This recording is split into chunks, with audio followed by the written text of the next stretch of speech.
It stings. Yeah. I'm going to stop there. Yeah.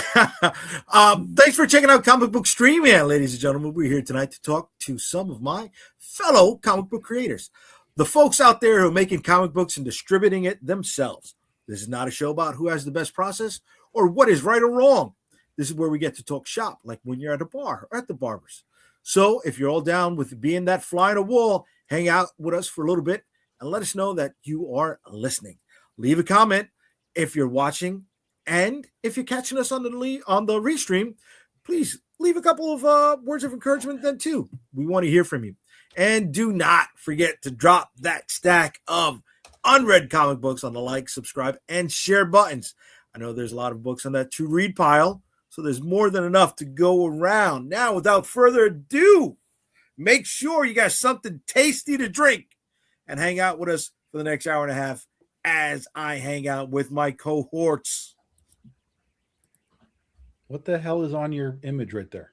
Why isn't it coming down? Son of a, come on. Well, I just asked what it was. What was that? What? That was the title card. What was on it? I don't know what that was.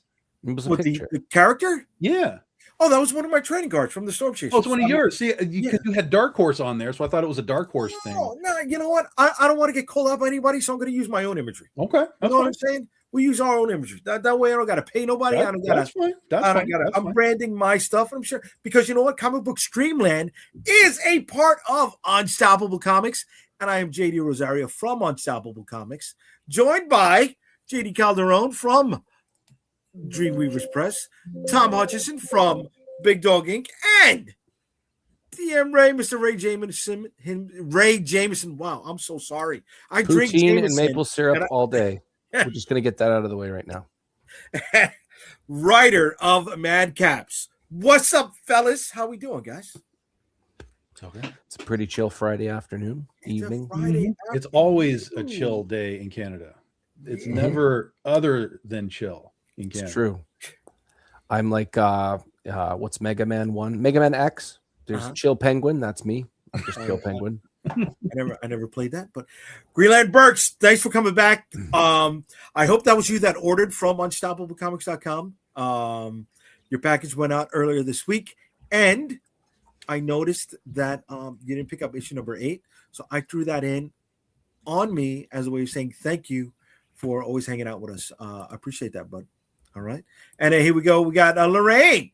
The Friday hangout begins. What's up, Lorraine? Oh, you saw that? Yeah. Marcus, good evening, sir. How we doing? John Westhoff. What's up, kid?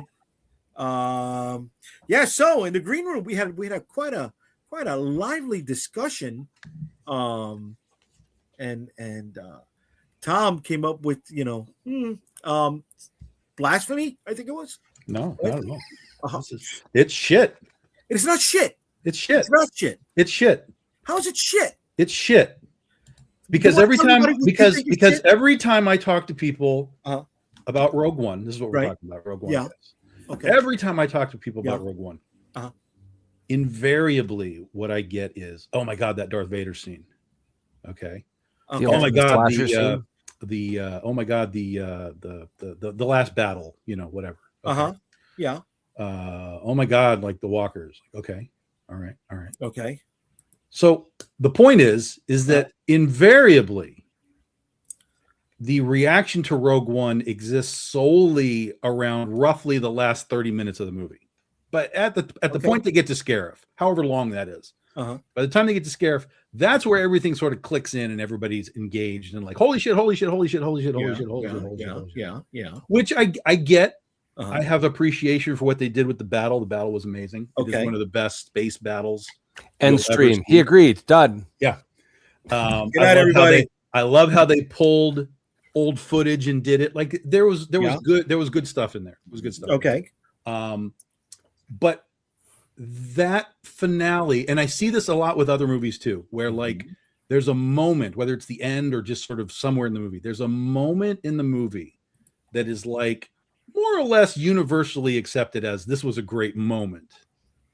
Yeah. And because of that moment, the movie becomes this masterpiece. And I'm like, no.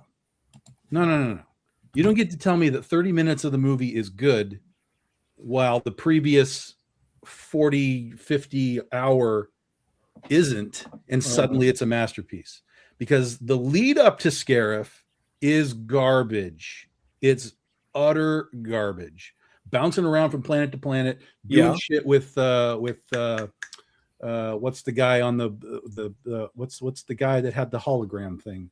Who wears the big armor suit and shit. I can't even remember his name. Ghost Dog. What is it? Ghost Dog.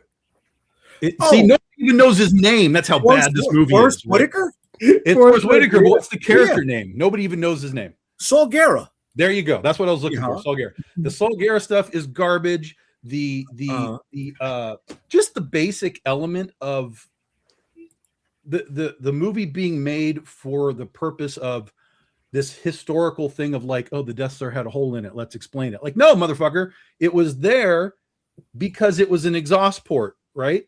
That's it. It's an exhaust port. It's supposed to be an impossible shot. That's the whole point of episode 4, right? Is it's an impossible shot. So, but because historically now people have been like, well, no, it's so stupid that there was a hole in it. No, dumb shit. You don't understand what this is. So what do we do? We make a movie about the hole in the Death Star that now, instead of just being a technical element of like, look, shit has exhaust ports. Right. No, it's built there on purpose. A design flaw, intentional. An intentional design. I like flaw. that. Oh yeah. No. You're going to tell me an intentional design flaw. Well, let's just run through this first of all.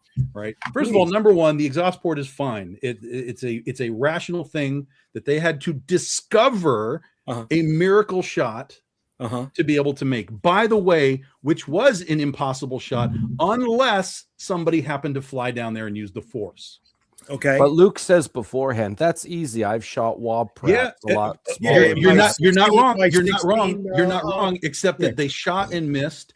And when he was flying, he turned off his computers. He sat there and just remember he said that he's the easy one. This is the motherfucker with the Force. That's why it's easy for him. Right.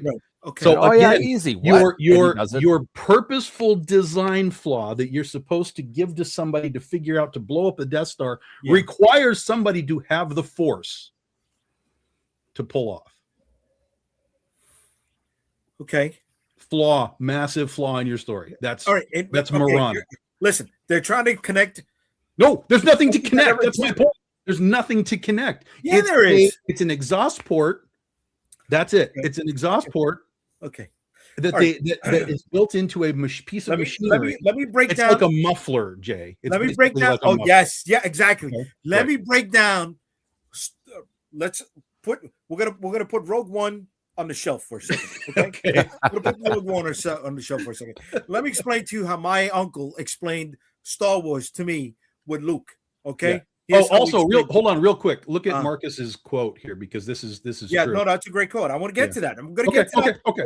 When we pull Rogue One off of the shelf, we're going to get to. Thank you for the quote, Marcus. Thank you for chilling with us. Yeah. All right. Here's the deal. Okay. This is how my uncle breaks it down to me. All right. Okay. You know, when you want to take care of business with a young lady, right? You're going to fuck up that first shot. All right. Sometimes you're going to miss. Listen, it happens. It happens, okay? Sometimes you're going to miss. Sometimes you're not going to get it in the first hole. You get it in the second hole by accident, all right? So when you adjust your aim, you get it back in the first hole. That is everything in a nutshell because he was a young kid. Luke didn't adjust his aim. He didn't take the first shot. He only had one shot. And he did it with his eyes closed. He turned off all of his shit and used the Force because Obi-Wan told him to. Use the Force, Luke. This is why you can do special shit, Luke. This goes back to episode 1 where we figure out that Anakin can do special shit. Why? Because he has the Force, motherfucker. It's all about the Force. Yeah, without the Force, they would have all died. Listen, Linda. Linda, that was me. That was made in the 70s. Doesn't matter when it was made. That's the story. That's canon. No, he didn't know. He didn't know what the rest of the Force was. Doesn't matter. Doesn't matter. What the rest of the Force was. Doesn't matter. And his wife made his wife. His wife. Whose wife? Lucas's wife. Lucas's wife That's right? editing. That's not story. Yeah, I know. No, hello. She told a better story because what he had was a wad of shit. He had a wad. Who cares? Of The final cut, Jay, is a good, guy bro. flying down a trench towards a predetermined There is no final thing cut. It keeps on getting updated. well, this is true. This is true. That requires a pilot to have the force in order to put a torpedo into it. Okay. So you can't tell me that the guy who designed the you got to hear this. You cannot tell me that the guy who designed the Death Star had in his mind, I'm going to give you a trench, guys. I'm going to give you a tiny little fucking exhaust port that's the size of an animal, and I'm going to require you to go find some guy in the universe that has the force, who can then put it into the hole. Okay. There you go. There you go. Thank you, Ray. There you go. Get it up. All right. Here's the deal. Force is another word for pressure. I'm just throwing that out there. There you go. If you want to get into the minutia, right? Into the small little bits of technical specs. Yeah. That's what Star Trek is for, right? We're not talking technical specs here. We're talking about that's the story of Rogue One is why is there a hole in the Death Star? That's the entire story. That's the whole purpose of Rogue One is why is there a hole in the Death Star? No, it's not. Yes, it is. The whole story. It starts with the guy who built the thing, right? It rolls to the girl. It rolls to the girl who has to go find the information. It rolls to Scarif. It rolls to Scarif where they go get the plans. It rolls to where they give the plans to fucking Princess Leia and rolls into episode 4. Okay, so it roll it back. Okay, it's about a young lady who is looking for the reason why her father abandoned her. Didn't know why. 100%, bro. Oh my god. Yeah, but that's her character. But the story. Can I finish? The underlying story is why is there a hole in the Death Star? Well, that's the Death Star shit.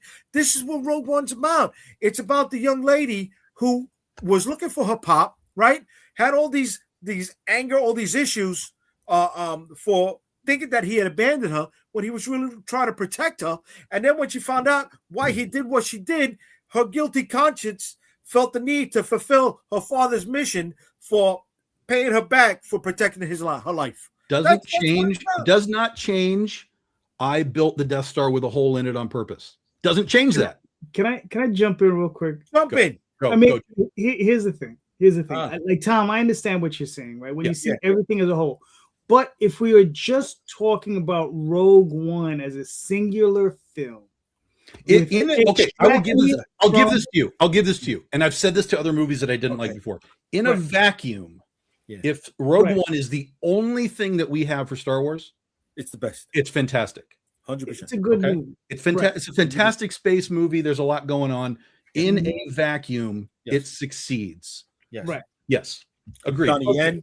Now, because I think it's true. There are a lot of holes in it when you start to poke it and add it to the other film. You understand? When you look at it through that lens, yes, there are issues. But I think when we say that film, I think it's unfair to move it in that direction. We have to maybe give it that little bit of latitude. And here's the other thing. I don't know how you guys felt about Andor, the show. I enjoyed it immensely.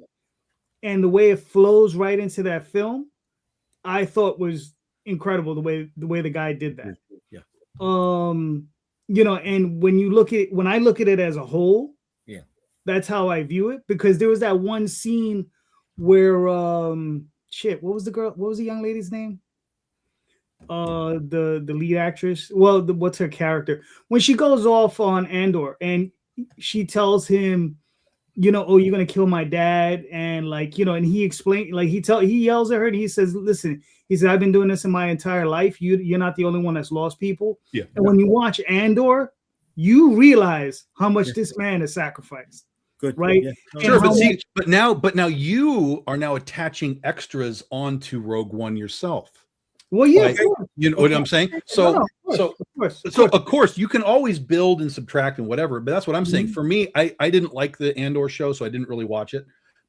For me, I place Rogue One in the timeline of the films because that's really where I exist. That's all the only place that I really exist. And so within the context of what do I have from 1 through 3 to Rogue One to 4, 5, 6, and so on, it's a flawed as fuck film that retcons out a lot of the stakes in part 4 because of this theory of it's a built-in hole, whatever. I'll also take you to the point of that's not Darth Vader in that moment, right? What we saw in the end of that screen was Anakin Vader, which I love old school Anakin Vader, like when he becomes Vader. But if that's Vader then in Rogue One, and 5 minutes later we get a different Vader on that ship who's just like, yeah, all right, okay. And now he's Tarkin's lapdog in episode 4. They're completely polar opposite Vaders. Okay. All right. Let's go back to what Calderon said, isolating Rogue One for a moment. Yeah. Okay. Yeah. Now, I gave my piece, right? It's an emotional story for me. Sure. Right? It's a young girl tried to No, I get all of that. I get all of that. Great stuff. If we're gonna go outside for a moment, all right, I love how it incorporated the original conceptual work that Lucas had when designing Star Wars, right? Force of Wills. Right down to they were doing that. Yeah, they did all that in the first 3 episodes too. They used all the old Macquarie stuff. Yeah. Right. Yeah. They did that. Sure. But the best part of it for me was everybody died at the end. Sure. But that for me is also why it doesn't matter. Of course it's because I went into the film going, I don't know who any of these fucking people are. I'm going to guess that a good portion of them are not making it out of this movie. And so my connection to it all, for me, my connection to these characters was practically zero. Because I knew that none of them were making it out alive, or if there, maybe it would be like one of them. They had the balls to tell you, hey, this is a standalone piece. Sure. Yeah. Right? They're not going to drag us on with, with Andor, they give us the prequels, right? Yeah, but you went backwards. Oh, did they have a kid? Did they do this? Right. The end of Andor. Oh, does he have a kid? Who's the kid? Right? People are wondering, is he going to pop up? Is that who this motherfucker is going to be? What's his name? Ryan Gosling in his Star Wars movie? Don't fucking know. Right? But yes, as a standalone, great. But within the entire tapestry of 1 through 9, it's up there. It's number 1. And then, excuse me, it's not number 1. Stop it. 100%, bro. No. 1 through 9, it's number 1. Well, first of all, it'd be 1 through 10 if you're going to include them all. It would be it would be that. Right. There is no chance that Rogue One is better than Star Wars or Empire Strikes Back. Period. Empire Strikes Back, I was going to say. Period. Empire Strikes Back is really, it's a close number 2. Period. It is close number 2. No, I have to agree with Tom on this. The first 3 movies, the original 3 movies, whatever the fuck, 4, 19, whatever the fuck, those first 3 movies are the best. Rogue One is 4. That's how I view that. Negative. I would Episode 1 with Jar Jar Binks. All right. So, even if I accept that Rogue One is 3rd out of all of them, Star Wars and Empire are light years ahead of that film. Empire is a close number 2. A really close.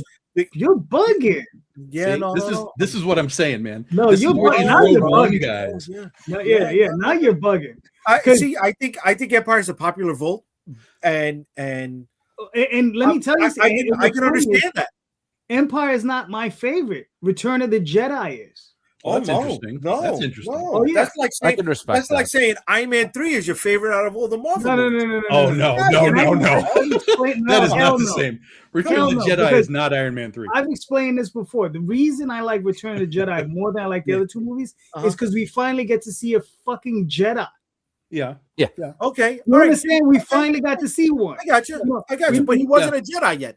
Because at the end he is. He throws his saber aside. I'm sorry. Excuse me, sir. Right? If I went through the police academy, but I didn't finish, and I start walking around with a gun and a badge that I made myself, that does not make me a cop. Forgive me, buddy. All right? He was named a Jedi by the Emperor. Yeah, that's even better. Jedi. Yeah. Great endorsement. Something dark side. He knew that he could not defeat the Jedi. That's why he was a Jedi. Yeah, he was there with it. I don't feel he was a full Jedi. He still Especially this doesn't. But hold on a second. This doesn't mean Jedi master. Oh, this just means Jedi. Fair enough. Yeah, right. Fair And your feelings, nobody fucking cares. Listen, get your yub nub and get over there for a second, Kate. Nobody cares about Yeah, I think for me, I feelings. think Return of the Jedi stumbles with Endor and the Ewoks. I think Right. it stumbles. I don't think it's terrible. I think there's value in the, we can overcome things. I think there's value in that concept. I mean, I think if they would have shown the Ewoks eating the stormtroopers at the end of it, change the game. Change the game. Instead of using their head as drums, right? But I mean, when we talk about retconning stuff, I think it's hilarious how, and this is where the entire Star Wars saga excels, in my opinion. They're able to take the smallest little bits and extrapolate on it. I didn't know. I never watched the Attack of the Clones cartoons. That wasn't for me. They didn't do it for me. But I didn't either. Going back to Jedi, you had the rebel, right? Bald guy with the gray beard. Yeah. And that's who all the clone. Oh no, I know what you're talking about. Yeah. He was right. There's the theory that's Captain Cody. Right. So I that's great. I think that's cool. And that's one of the things that's not canon. That's just fan theory. Correct. But that's one of the things that I really liked about Rogue One, how not just the script, they were able to draw upon things that Lucas had set up in THX 1138. Right? Small things like when I've seen but here's the thing. THX 38, and that's not a big thing. That's a tough watch. That's a tough watch. But what Robert used to operate, there was machinery. I like that stuff. I agree with you. Details, like I said, there are things about Rogue One that I can look at and go, okay, that was cool. That was cool. That worked. Whatever. And once you get to Scarif, you have a real fucking Star Wars thing going on. Like that's legit. You went to more planets in Rogue One than you did in any other Star Wars movie. Yeah, but none of them fucking mattered. I mean, they just didn't fucking matter. No, they didn't. And by the way, that middle scene with Vader when you go to Mustafar, where they don't even tell you it's Mustafar, you just like whatever it is. I even know Mustafar was a thing, but go ahead. We're talking about Star Wars. You don't know what Mustafar is? Listen. I understand. I didn't know what it was, dude. Okay, I went to not the New York Public Library. What's the Yeah, you might learn something there. The Brooklyn Museum of Art before the third prequel came out. Okay. Revenge of the Sith. Yeah. Before Revenge of the Sith came out, right? Had an exhibit that took over the whole museum. And you had James Earl Jones, and you were able to get the little walkie-talkie with headphones and type in each display, punch in a little number, and it broke down, the backstory and stuff like that. And it was all narrated by James Earl Jones. I thought that was amazing. I didn't know about Mustafar until that moment. Sure, yeah. Right? So I was like, oh, okay. I didn't know that the snowflakes that Kylo Ren was fighting on the with Daisy Ridley and John Boyega was Mustafar, and that was Ash. I didn't know that's what that was. That had frozen over. Mustafar makes, whatever, but that's still another planet that they went to, right? It's a lava planet. I knew the lava planet. I didn't know the lava planet was named Mustafar. Okay. That's all. I knew the lava planet. Point is, that was a pointless scene. It was completely pointless. Completely pointless at all, bro. Completely pointless. All right. Krennic just flying off to Mustafar to be like, oh, Vader, some weird shit's going on. And Vader's like, okay, let's go. Like, fucking terrible. Fucking terrible. Regardless of what you think of the final fight with him, that scene was pointless. The pacing was bad. The story was terrible. There are good details in Rogue One, but the underlying story of why is there a fucking hole in the Death Star is some shit. It's some shit. I liked it. Okay, hold on. Let's get back to technical critique there. All right, Marcus coming out with. Don't forget the early part of the film was done by Gareth Edwards and Tony Gilroy. It wasn't just that Tony did the last act. They refilmed the movie because if you watch the trailer, there is all kinds of ending scenes that are completely different. So Gareth did his movie, and they were like, "This is some shit," and then they had Tony come in and kind of fix the finale. And that's why Tony, because he's the guy that made Andor, the TV show, Tony Gilroy. So that's why he was able to really kind of dive into Andor, the TV show, and build it out, because he was part of that movie too.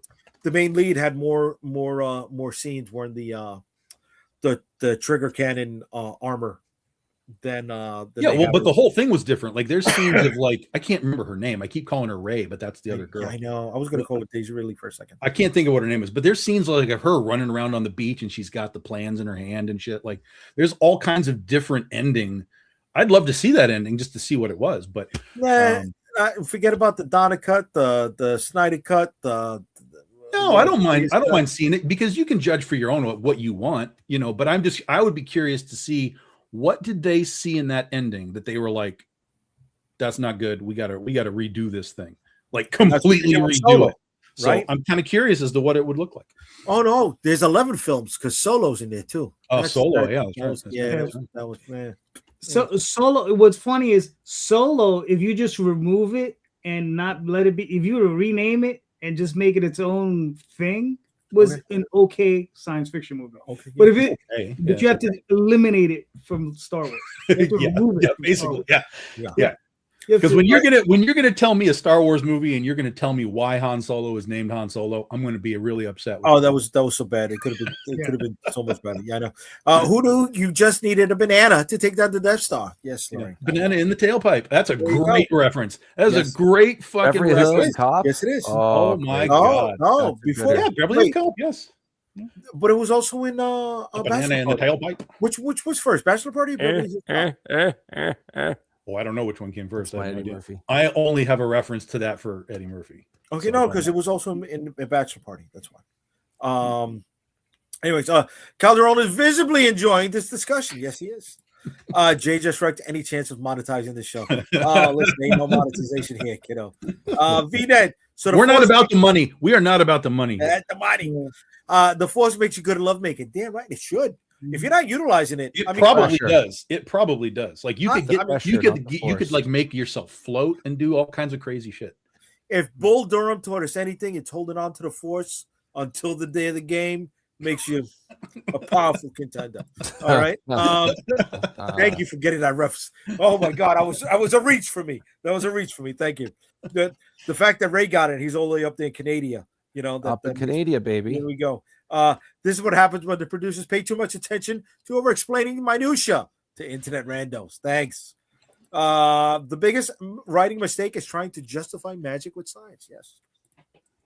It's not the event. It's how everything inside the Death Star is so interconnected that the one shot will break the whole system down. It's a weak spot that could be exploited, but he didn't know how. It's Disney making an entire trilogy to explain why Maleficent is a villain. I didn't know I said it right the first time. I didn't know it was a trilogy. I knew there were two. I didn't know there was a third one. Yeah, I know. She's a malevolent fairy. Okay, that's it. We didn't need an explanation. That's right, Daphne. This is from a man who has an unreasonable attachment to a shark. Oh, it's about to get worse. It's about to get worse, Daphne. I'm going to show you something. But it's okay. Stardust. That's right. That was her nickname. That was the name of the plans. Stardust, right? Clearly, Tom doesn't watch classic Chinese wuxia opera. No, clearly. Yes, I love wuxia. I don't even know what that is. Jose is right. Oh my God, somebody must be drinking. The African Empire Strikes Back is peak. It's good. That's right. Not liking Andor's war crime. I will say this though, because I figure I saw this and it really kind of blew my mind when the first three movies of Star Wars came out. Yeah. So Star Wars made whatever it made. I don't know, 700 million or something. The second movie, Empire Strikes Back, made less money. Okay. And then Return of the Jedi also made less money again. Okay. I just found that was really interesting that it was a declining, sort of thing. I never knew that. I didn't either. That's interesting. Yeah. Okay. And then it hit VHS and he made another $1 billion. Well, yeah, I mean the toys and everything, like it was fine. Like it wasn't that not that it failed financially, but it was interesting that it fell off each time. Well, I gotta ask, did Dark Horse had a hand in keeping it alive? Right, and we'll get back to Dark Horse later. What? Hell freaking yeah, I think. No, Oh, because Dark Horse. No, because the Dark Horse comics didn't come out until the 90s. Correct, 92. After, Oh, was it 91? Dark Empire was 91? 91. So the movies were already way gone. 6 years gone. Yeah, but it's not helping box office 6 years later. Oh, no. But, excuse me. But it helped bring the brand back. Of course it did. Yes. Okay. Yes. A Jedi is a respectable choice. Daphne comes back with nothing sexier than Luke being put through it. I didn't think that was sexy at all. I'm sorry. Makes him an Ice Age. Oh shit. Well, yeah. Disney were cowards not to do the same to Rey. Jay was second screening Rogue One. I was. I don't know. I liked it. I had to look up Mustafar, right? And then Daphne, not to be confused with Mufasa. Yes. Oh my God, Musafa's a good planet name too. Mustafar, the Mustafar scene. See, she misspelled it, and she's fucking with me. The Mustafar scene was middle management begging for funding. There we go. There, her name's Jyn Erso. Jyn Erso, yeah. Jyn Erso. There we go. All right, Felicity Jones is the actress's name. Thank you, William. And I heard the original ending was way too dark for a Disney movie. I heard that they had lived in the original ending. They survived. I haven't heard anything about the original ending, so this is all news to me. I just heard it was really violent. Yeah. Okay. All right. Well, then I definitely want to see it now. Yeah. Jyn Erso. Maybe it's better. Chinese wuxia opera. Everyone dies in the end. There we go. I like that. That's just a Quentin Tarantino movie then, or Shakespeare. Oh, Shakespeare. There we go. Shakespeare. Stardust. Shakespeare. Oh, I'm too good. All right. Tom. I guess nobody saw Stardust. Nobody. No, Nobody watched Stardust. No, I haven't seen. You talking about the Neil Gaiman movie? Yeah. Of course. I saw Robert De Niro was the pirate. Shakespeare. No. Yeah. I mean, it was. I like it. It's not good. The book is much better. No, the book is very pornographic. It's what? Oh, they went for it. They showed everything. What are you talking about? They showed Penny. They showed all of it. Quite the thing William's saying. He's in the movie you're talking about? Tom. No, in the book. Oh, okay. Tom, it's like believing you can shoot a scuba tank at a shark, thinking it would explode. Listen, first in the open. All you're telling me, William, is that Chief Brody is a Jedi. That's the only thing I just heard. Is Chief Brody is a Jedi. And the other part, there isn't a prequel movie to undo the impact that Jaws has. That's correct. See, Jay, I think you should. I got to side with Tom on that. Yeah, I saw it, buddy. I don't know if we should pull it up. You pull it up. Pull it up. I pull up that hack Tarantino with true art. Okay, here we go. I'm gonna add this to the stage because you know what? I don't mind being Lou Costello here. All right, here we go. Here we go. Yeah, negative all day, kid. All right, that's enough. Listen, no, stop right there. Do not go forward. I need you to put me on the main screen because that was an amazing segue. Yeah. Guys, I found this in the wild. VHS magic. Field. Now watch this. This is where it's even bonus because Ray is here. It's a Canadian edition. Canadian rated? Nice. Yes. Yeah. We're pretty soft up here with ratings. Like something that's rated R here is like PG-13 in the States. So yeah, this was going to be my laser blast drop, but since you dropped that, there it is. Why is he hold that up again, Tom? Hold on up again. Why does he look like a crackhead ET holding a laser gun? Because he's a crackhead ET. Yeah. I mean, you just answered your own question. Oh, and there's two of them. Yeah. Oh my God. And some type of Night of the Living Dead in color looking guy. No, that's the guy. That's the guy. That's the human guy who gets the gun and becomes a monster. Yeah. Oh, interesting. I do still have to watch this. I am gonna. You guys say you can't. No. Let me be really careful here. No one is telling you have to watch this. Oh no, I'm saying I do. I'm watching it.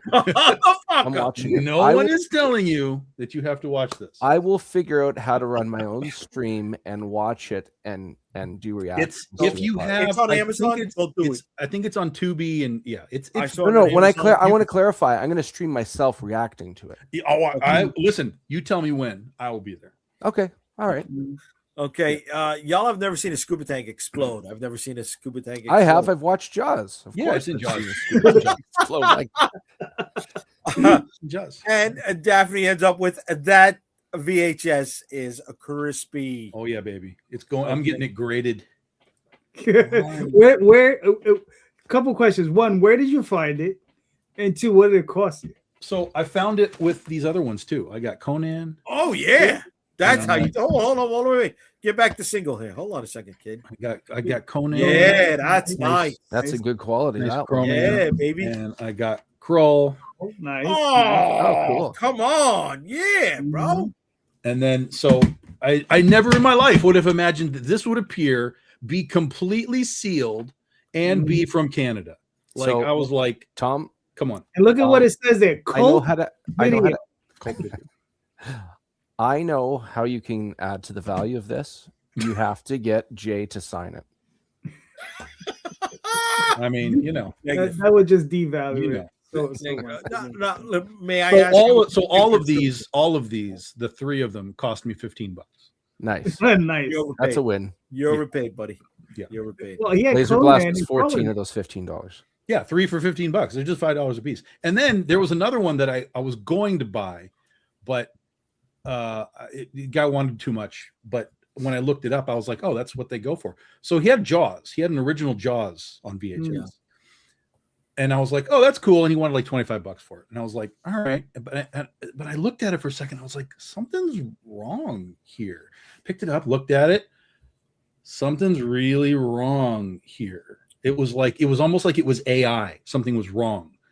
And well, what it was is it took me a minute, but then I realized the image was reversed from like the movie posters and stuff. So instead of the girl swimming from left to right, she was swimming from right to left, but the whole image was reversed. And so his mouth was all fucked up and weird because the weird tooth was on this side. And I was like, this is tripping me out. Like, was the title like I'm on drugs. Was it Swatch? No, everything. It was just the image was reversed. Movie. And so then I went and looked it up, and sure enough, the first prints of Jaws were all like that. And so it was the first printing, and he wanted $25 for it. But I was like, I'm not dropping that for like it's gonna mess with my brain when I look at it. So I was like, nah. I wanna jump on what Ray was saying here. Ray, we're gonna do a zombie shark book called Swatch. Jaws backwards. I'm with that, bro. Is it about a shark attacking zombies, or is the shark a zombie itself? No, it's a shark that turned into a zombie, and it's going after the people who shot him with the laser gun. That, the laser blast. Okay, but it has to speak with eroticism or some weird speech impediment. I think lisps are overdone. So wait, you want the shark to speak like Jabberjaw? I thought that was given at this point. To be honest. How's it going, guys? You're going for the gold, brother. I'm with you on this. I wanted to dress up like the right-hand man of the Warriors. Come out and play, but he's got like a baseball bat with barbed wire and spikes sticking out of it. I'm actually interested in making this story now. I'm with it. I didn't know the Warriors was the Odyssey, just retelling of the Odyssey until a few years ago. But anyways, I mean, it should have been evident when the female gang was called the Sirens. But here we go. A glass cylinder will turn into a torpedo. The pressurized gas. Obviously, this person has never watched Jaws. They don't know what they're talking about. Added to a stretch goal, Tom. No. Laser blast? No, sir. This is going on the shelf. Never to be opened again. Never to be opened. It's like the Ark from Indiana Jones. You will never watch. That's right. If you open it up, your face will melt off. Yeah, it probably will. That's probably real. Dan says, Tom, you got to buy that Joe's pinball machine. Oh, I know. I want it so bad. It's so incredible. Well, that's right. There's a Godzilla one too, and they are really nice. Dan, how was ZoloCon? That was was that Cousin Eddie? Oh, you're so deep in the cuts tonight, man. Oh my God. That's amazing. Look at this Canadian guy. He's all about it. I watched some half decent stuff. Apparently. Sometimes. Something really nice. Listen, just stay away from the one that Tom was talking about tonight. Okay. What, Now, if Conan you the wanna see- Barbarian? I love that one. No, Conan. Hello. Oh, Out of all- Crawl. I haven't Crawl. seen that one yet. Crawl. Listen, Crawl's a tough watch. I can't No, say it's not. No, it's not. Crawl's It's a an tough easy watch. watch. I'm not saying it's a masterpiece movie, but it's an easy watch. It's a very easy watch. I try to. It was on. I try to get my wife to watch it. I'm like, babe, I amped her up so much. Like, go watch this with me, bro. Before the princess was kidnapped, she was like, "Are you fucking kidding me?" So, You're on the couch by like principal. All of a sudden on that one. yeah, I had to, bro. Yuck. I had to, man. No, I mean, basically, all you just said right there is you watched the credits and turned it off, because before she's kidnapped is just the credits. yeah, It's a long credits. I give it to you. It's a long credits with the mountain coming in, but it's James Horner soundtrack. Like, it's really good music, and then it goes straight into like a fucking fight with all the crazy dudes and there's lasers and shit going on. And it was good, man. I mean, you know what? When I was a kid, see, there was a thing, man. The last three movies I saw with my pop before he passed away were Crow, Superman 2, and Empire. Those are the last three movies. That's a good last three. Those are good. Those are three good movies. Yeah, that's not bad at all. So that's why Crow holds up. That's why Crow holds up. But it's a tough watch. It's not.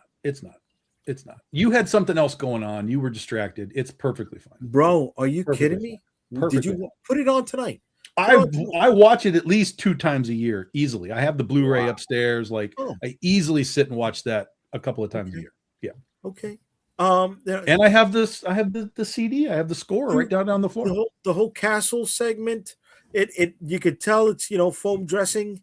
Dude, you're talking about now. There's a difference between, hey, look at the weird effects from the 80s and it's a fun movie. Those are like wildly different discussions. Because we can accept that special effects are bizarre and strange and wonky from the 80s. Like, we can all say that.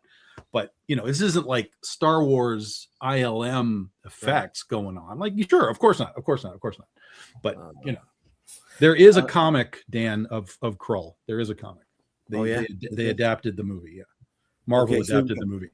I didn't see Solo. I didn't go to ZoloCon. I'm sorry, Dan. I thought you did, bro. Same reason I have a weird love-hate affair with the first American Godzilla movie, says Lorraine. That is a hard watch. Yeah. That is the pressurized oxygen tank. The first of Godzilla American movies. Godzilla movie. Okay. I was thinking about the first Japanese Godzilla movie. Had the older samurai from Magnificent Seven in it. He was one of the scientists, I believe. That's possible. That's very possible. Oh no, I remember. I remember. That's not a detail I've ever been told, but that's very possible. Yeah. Yeah, that would be pretty okay. That's what Tom was bringing back. I'm talking about as a comic. Mm-hmm. But to bring everything back with Star Wars going into tonight's topic, right? Because I don't want to be accused of. It's been an hour, Jay. 42 minutes, man. Let's not get carried away here. We haven't answered the question, and it's been 45 minutes. No, I know.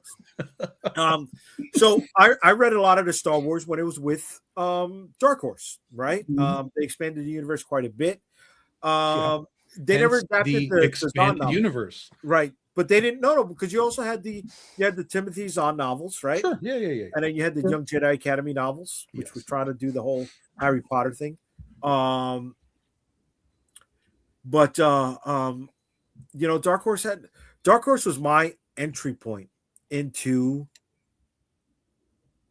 the indies, right? I remember Concrete. I remember The Mask. I remember Predator and Aliens when they had those licenses, right? That's when Dark Horse, I think, took off for me. Sure. Was when those Predator and Aliens licenses. Did they have the RoboCop or the Terminator? They had both. They had both. Okay. They had both. Okay. And they had Godzilla.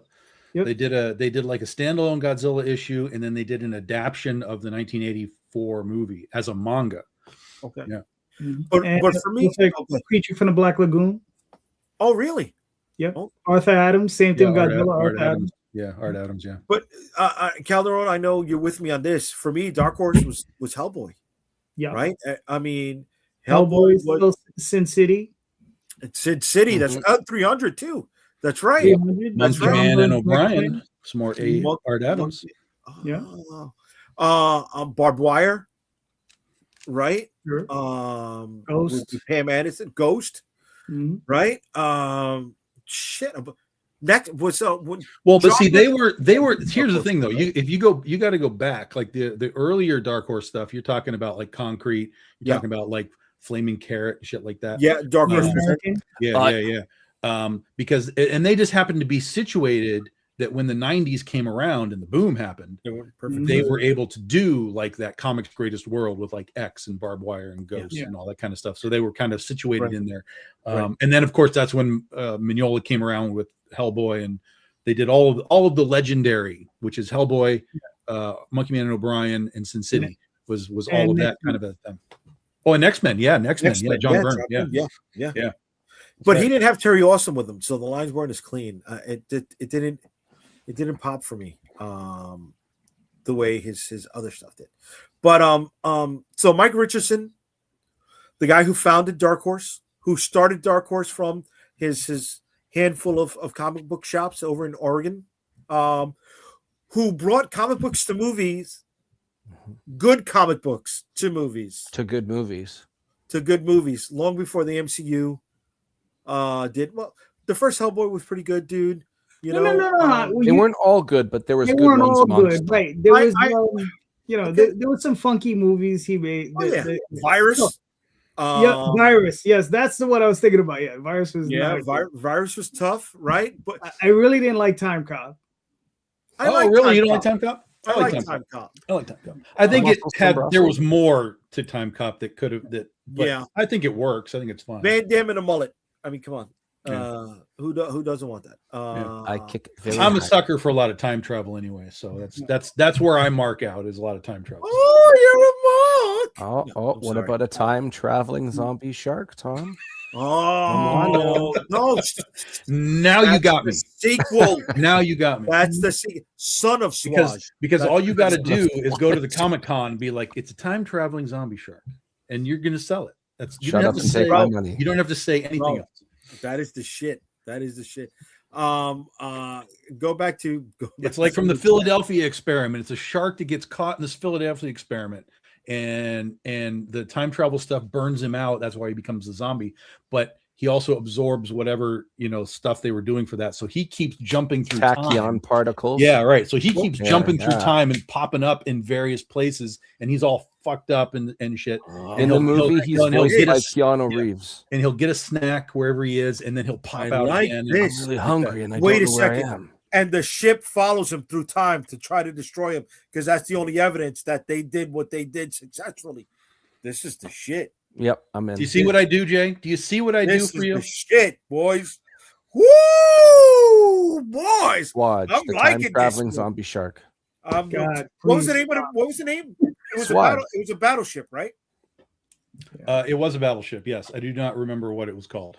I only remember the generalities of it. But the shark has a flying ship, and we're going to call it the SS Calderon. No, see, this is what happens when you let a Canadian write something. Like this is no good. That's no good. Bring it right in, baby. All right. You went to the Broderick movie. For the Godzilla.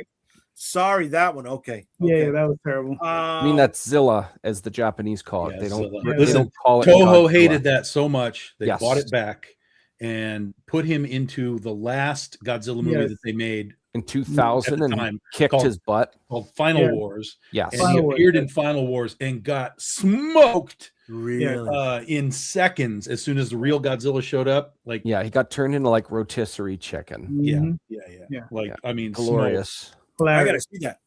See that. Okay. Taken out at the what do they call it in Australia? The big amphitheater in Australia. That concert hall thing. Yeah, the Opera House. Yeah. The Opera House, the big whitey spike thing. Definitely. You don't like my segue? Come on, baby. John is a huge Tony Gilroy fan. All right. The ADHD episode. That's all the episodes. All of these episodes are that. And this is episode 103.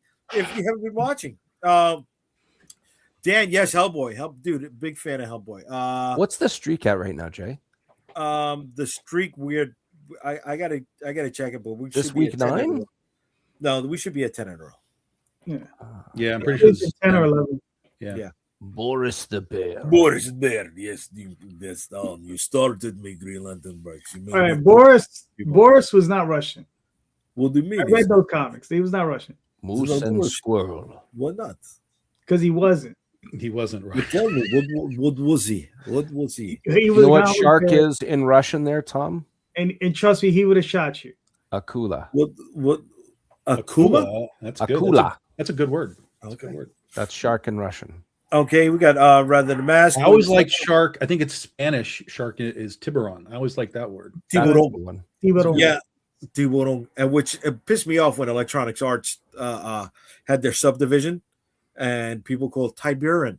No, it was Tiburon. And bringing Electronics Works into this discussion, the new head of Dark Horse was the lead on LucasArts and he was on Electronics Arts. Calderon said he was a lawyer. He was an attorney. He was an attorney. Okay. So he's good at writing villains then. We're not good at writing anything except maybe like contracts, law reviews, and writing contracts. That's about it. Oh, definitely, please do not do that. Don't do that to me. But back to Tiburon. Did you know they made a shitty car called the Tiburon? Yes, I mean a Tiburon. shitty car. Tiburon. Shitty car. I know. They had a great commercial though. That was a fantastic commercial. Sharks are water creatures, so it adds up. It makes sense. It should have floated. They should have floated, or given us fucking surfboard racks on top, or just given us a design that was it's like cool. Yeah. It's like having a really bad boat, and what's the model? It's brick. You don't expect it to be good, right? The car called the Tiburon. Well, this checks out. So Tiburon. All right. You don't hear me say anything bad in Canadian. Which there's it's a pretty big like track of real estate. Yeah, you gotta like I know. You got narrow it down. The accents are kind of dialects there. All right, linguistically, I like how shark in Russian is demon in Japanese. Okay, I hope I said it right. Akula in Russian is the is Japanese demon in word for Japanese. demon. Oh, okay. Akula. Okay, but all right. So Mike is not part of Dark Horse anymore, right? There's the segue again, baby. Mike's not part of Dark Horse anymore. I hope he lands on his feet, right? I hope he does well in the future. I think he's a very wealthy man. Think so? I mean, he's got a lot of producer credits to his name, right? Yeah, he's got a lot of producer credits. On top of that, he sold Dark Horse to the Chinese a number of years ago. I think the number was like 66 million and he walked away with a good chunk of it, and he kept a portion of the company. Eventually, it was sold off to this new company by 2022. Right. Yeah. And which is a Swiss video game company. Right. And they kept him on for 4 years or whatever it was. To help with their transition. Yeah, but he he's a wealthy guy. I mean, I don't think financially he's not going to be hurting. I can see him if he doesn't have something in a contract that states he can't re-enter the business. I could see him going back into publishing within, I don't know, 2 weeks. Really? Oh, yeah. And just about anyone who's worked with him will probably abandon Dark Horse to go work with him. Well, this is how Image started, basically. Right? Can Mike Mignola take Hellboy out of it? Or no? Depends what his contract depends on his contract. But I don't know what the contract says. I mean, he's the owner, but I'm sure that there's like it has to be renewed in some capacity. So he might have to ride out what he's got if he decides he wants to jump ship. Right. Okay. So do you guys think that, you know what? It's not just him that was let go. Another pillar of the company, and I forget who it was. She was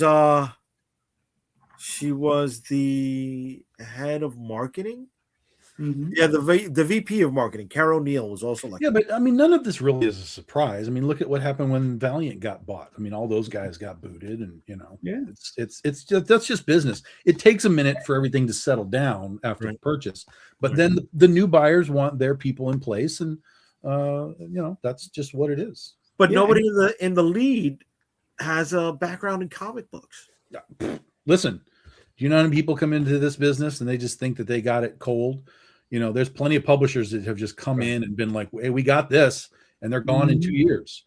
There's even companies that came over from Europe that were successful European companies that came over here and they were like, we got this. We'll bring over our books. We'll do this. Gone in a handful of years. Yeah. This is not an easy business. And there's a lot of people that just kind of come and go.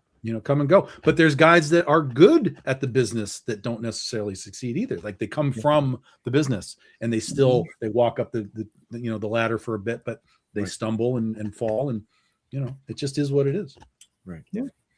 Right. Dark Horse. When you're talking about a corporation buying you out, that corporation is going to be like, eventually we bought this for a reason. We need to move on with what we're doing. I just imagine right away, first thing that comes to mind is William Dafoe's Norman Osborn. You know how much I've sacrificed? Like that scene just comes to mind when they buy him out. I mean, there's only everybody goes serious. Sorry, go ahead. Only 2 companies that I think have survived. I mean, obviously I'm talking about Marvel and DC from the 80s that are still around, and one of them's Antarctic Press and the other one's Dark Horse. I mean, I didn't even and I probably Fantagraphics, right? Would probably be another. Kitchen Sink, are they still around?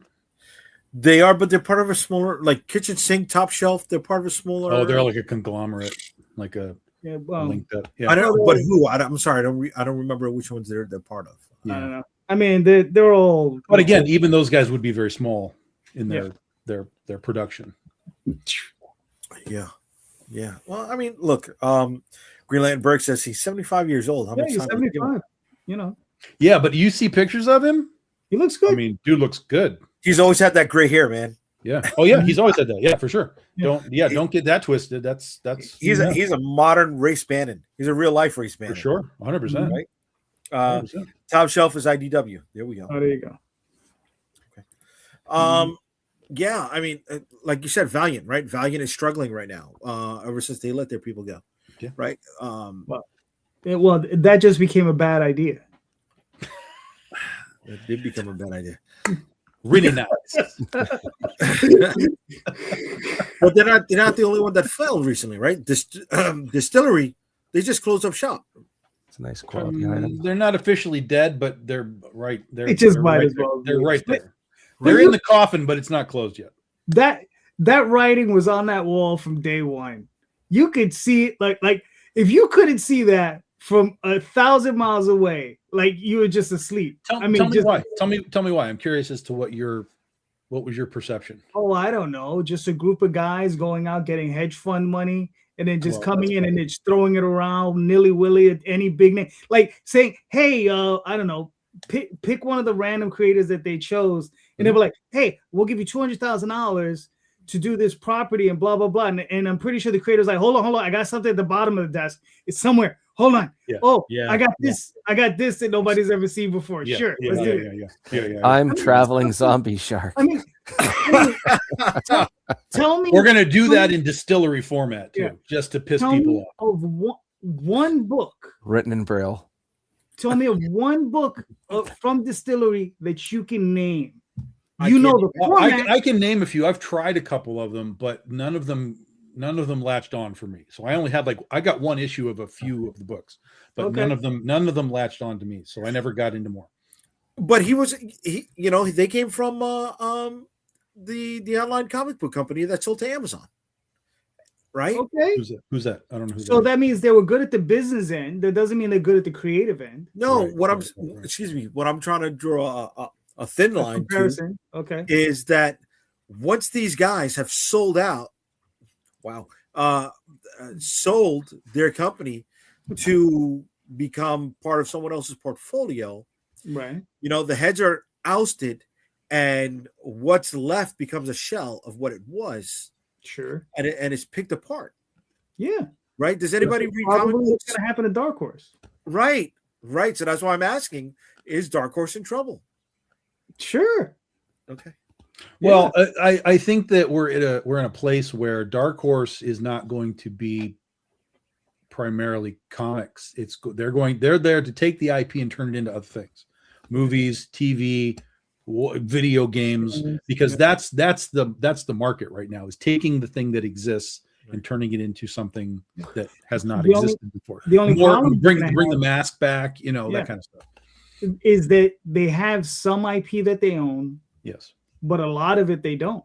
They don't own Grendel. They don't own Hellboy. They don't own, the Umbrella Academy. They don't know. There's a lot of stuff they don't Academy, own. that's right. I Yeah. forgot about that.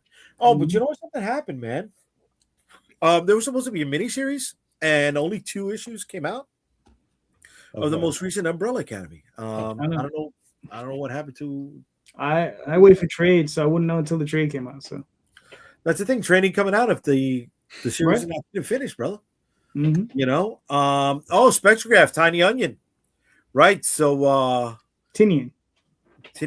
No, but his publishing group is called Tiny Onion. Okay. Yeah. The Missionary. Okay. Yeah. Well, what's funny is I gave up on Tinian. I kind of gave up on Tinian. It's just Depression comics. Every single time I read his stuff, it's just Depression comics. Dude, the Exquisite Corpses is not Depression comic. Exquisite Corpses is pretty good, dude. It's literally about people running around killing each other, isn't it? I know. I'm with that whole thing, bro. That sounds exciting and uplifting. Yeah, man. I'm with that. Let's Snyder and Jock. Okay. Oh, they would. Okay. Yeah, they had Mirka and Dolfo over there, and they had stuff that, like, here's the thing: they had stuff that when you looked at the book, you were like, "Oh, that's some pretty good fucking art. This looks really nice." But then when you read it, you were like, "What's going on? Like, this is it wasn't connecting from a readership standpoint." Okay. And sounds like an early Image comic. I mean, to a degree, because a lot of the concepts were just sort of really out there. And if it's not written in a way where you're like, I'm in like this in that first issue, because they're oversized issues too. They're not just like little floppies. Yeah, the distillery stuff. So album, if you're, yeah, but extra pages too, And so if you have all this space in the first issue to kind of really, sink your hooks into the reader versus the collector or the art person, and if you can't do that, then you're gonna fall down unless that art is so spectacular that you've got, like Todd McFarlane said, right? I can sell Michelangelo art with my dog writing the script, and I think there's a reality to that, but that's also short term, because as much as we like the Michelangelo art, if we're reading something that goes with the art, we have to be attached to the character, the story, in order to keep coming back. So I think he's right in the short term, but in the long term, you need something that the readers are going to latch onto. And I don't know that anybody really latched onto that stuff. I never really hear people talk about those things. Art is sales, stories is legacy. That's the difference. Yeah. Yeah, I think the quote I heard from somebody online was, they said art will sell the first issue, the writing will keep them coming back for the second, third, and fourth issue. So, yeah, that's true. Right. And you gotta hook them. Right, you got to hook them. Here we go. Green Lantern says they were trying to fill the heavy metal gap at the time. It's like in a similar fashion, though, except that these guys lasted a little longer, was Aftershock comics. Aftershock came out. Now, I'm not saying it was the same business model, but I'm saying they came in and they had names, man. They had names all over the place doing these books. And they lasted much longer than what's happening with the distillery, but even them at the end, they petered out, and it was just like, well, nobody's getting paid. And I don't know where they are right now. I don't know if they still exist or what, but I know some of the guys that were like the heads of that are now doing other things. So it may be that company's completely gone now too. What about AWA? Are they still making anything? They're still around. Yeah. I think they're still around. Yeah. Yeah. Okay. But those are all those companies. They got that hedge fund money. They got an injection of $4 or $5 million, and they just, they got names. And unfortunately, I think what it is look, you wave $250,000 or a couple $100,000 in front of any creator, they're gonna be like, yo, hold on, I got something. Right? And you tell them on leave that Friday, money on the table. Right. You're gonna tell them on Friday, and on Monday they will have something for you. Won't necessarily be the greatest something in the world, but they're gonna have something. Probably something nonetheless. Damn right. Yeah. Last book William read from them was Somna for Becky Cloonan. Okay. That was a big seller. Green Lantern book says. His dog is too busy writing Spawn. Wow, Daphne. Yeah. Okay. Yeah. And here we go. Green Lantern says, Tom, AWA is doing an Oz book. Yeah, it already came out. They're doing another one now, but that first one already came out. Mhm. It's I haven't read it yet, but it's got Mike Diodato art, so that's a big holy shit. It's hilarious. Mike Diodato is so good. His stuff looks like AI. Yeah. But that's how good he is. Like it's weird because I know that's just how he draws, and it's just like they scrape the hell out of his artwork, and it's just like, damn it. Like, I'm sorry, it's been a while since I've seen anything from Mike Diodato. Last I remember, he had the Thunderbolts where shit we spoke about here, where his Norman Osborn looked like what's his name? Not Tom Clancy. Jesus fucking Christ. The guy who played Two-Face in Batman 3. I know the actor you're talking about, yeah. Oh, Tommy Lee Jones. Tommy Lee Jones. Right here. Thank you, Green Lanternbergs. I appreciate it. Okay. He's right on it. He is. That's why he got issue number 8 on the house. Thank you. Nice. Whatchamacallit? Yeah, I don't remember him doing anything after that. I don't know what he did. He's been around. He's been around doing a lot of stuff. He's like a lot of indie stuff and whatever. And because he retired from more. But if you look at this Oz book, it looks nothing like what you're talking about. Right. It's a completely different. It's really, really nice looking book. The only time I was reading Mike Diodato was when he was drawing. Excuse me. The only time I read Wonder Woman was when he was drawing Wonder Woman. Yeah. He was it was a hot book, man, when he was on it. Yeah. It was a hot book. Should have seen it when George Perez was doing it. I don't know. I did. George Perez did the best version of Wonder Woman. The absolute best version of Wonder Woman. And if you say otherwise, I have to pull your Puerto Rican card. I think there's some reality to that, but I think that because George came in at the time when everything was kind of being revamped, I still prefer like the original Wonder Woman, the original origins, all that kind of stuff. Like he came in and changed all the, and he was allowed to, and it was all the Crisis reboot and stuff. Like, so I don't have a problem with it. I really enjoyed it, but I still kind of latch on to old school Wonder Woman as far as like my peak of who she was. But what George did was fantastic. Yeah, I'm not going to take away from that. But if I put the 2 pages together, I'm going to lean towards Mike Diodato, bro. I'm sorry. See, I would say that I would say it now. I would love to see Mike do Wonder Woman now, but if you go back and look at Mike's Wonder Woman at that time, it's hyper 90s.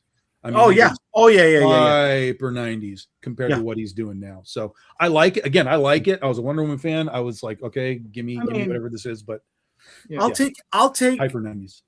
George Perez's Teen Titans over Wonder Woman. I mean, if we're talking about story, I agree because Marv Wolfman was writing those stories, and I felt that was better written. If we're talking about art, no, George was better, I think, on Wonder Woman.